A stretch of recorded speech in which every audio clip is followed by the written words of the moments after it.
Sobat hijrah yang dirahmati Allah Subhanahu wa taala. Israel kembali melakukan serangan ke Palestina. Bahkan kali ini Israel menghancurkan sebuah pos pemeriksaan yang digunakan Palestina untuk mencegah penyebaran virus corona atau COVID-19. Pos pemeriksaan virus corona tersebut didirikan oleh otoritas keamanan Palestina. Pos pemeriksaan COVID-19 itu berada di pintu masuk kota Jenin, tepi barat. Padahal pos pemeriksaan itu digunakan oleh Palestina untuk mengurangi potensi penyebaran COVID-19.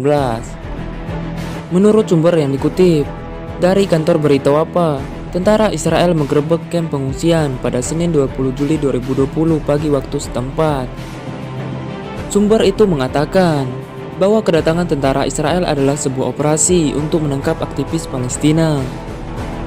Penggerebekan yang dilakukan oleh tentara Israel mengakibatkan bentrokan dengan warga.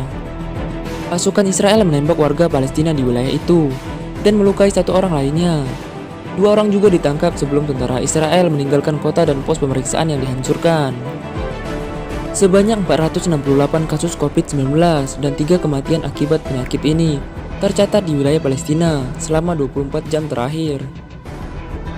Kementerian Kesehatan mengatakan total kasus infeksi COVID-19 di Palestina yang aktif berada di angka 8.360 dan total kematian pada 65.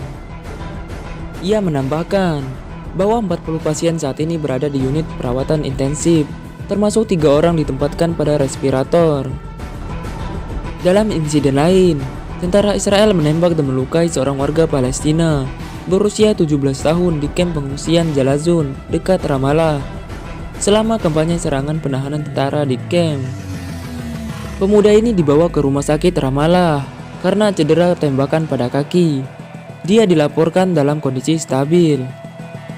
Dilansir dari Morning Star Online, pada hari Minggu penduduk di permukiman ilegal Yahudi membakar ratusan pohon zaitun milik petani Palestina di desa Burin dan Madama di tepi barat. Namun tidak ada hukuman yang dijatuhkan oleh pasukan penduduk Israel. Serangan dan perusakan itu sudah dianggap sebagai kejahatan perang. Menteri Luar Negeri Palestina, Riyad Al-Maliki, memperingatkan bahwa Pengadilan Kriminal Internasional atau ICC segera membuat keputusan tentang pembukaan penyelidikan atas kekejaman Israel yang dilakukan di wilayah pendudukan. Israel berusaha menghalangi pengadilan untuk menyelidiki kejahatan perang, bersikeras bahwa mereka tidak memiliki yurisdiksi untuk melakukannya.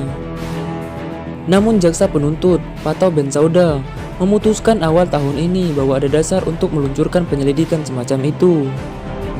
Pra persidangan ICC ditunda pada hari Sabtu 19 Juli 2020 dengan pejabat Israel mengklaim pengusutan kasus pendudukan diperkirakan akan dilanjutkan di pertengahan Agustus 2020. Namun Maliki menolak anggapan itu, mengatakan bahwa para hakim melanjutkan pekerjaan mereka dengan suatu keputusan kapan saja. Jika penyelidikan dibuka, beberapa pejabat Israel termasuk Perdana Menteri dan Panglima Militer akan dikenakan proses pidana dan mungkin dikeluarkan surat perintah penahanan.